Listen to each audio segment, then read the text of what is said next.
На территории Цейского ущелья в Северной Осетии располагаются 9 святилищ. Одно из них возвели в честь покровителя мужчины-путников – святого Уаштырджи.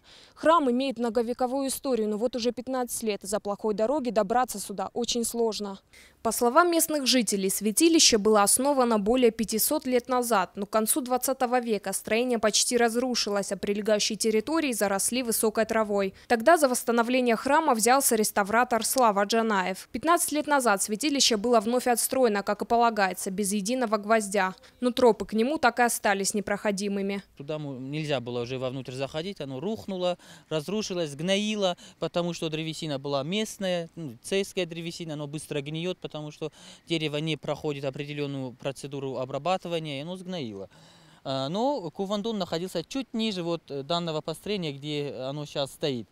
Около месяца назад у подножия холма, где возвышается святилище, появилась еле заметная тропа. Молодые люди, выходцы из близлежащего селения, своими силами стали восстанавливать дорогу. Мурат Чигуев и Чермен Басиев не были на родине много лет. Узнав о судьбе святилища, не смогли остаться в стороне. Теперь каждые выходные ребята с помощью косы и кирки пробивают тропу на вершину холма.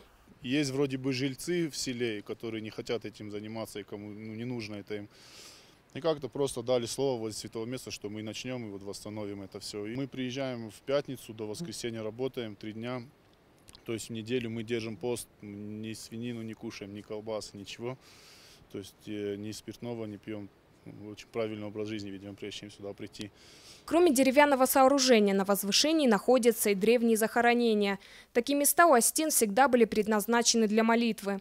Жители приходили сюда в самые важные моменты своей жизни. Молодые люди надеются, что после восстановления дороги традиции предков вернутся. Свою работу они планируют завершить уже осенью. Тамила Хамицаева, Евгений Маркин, Осетия ТВ.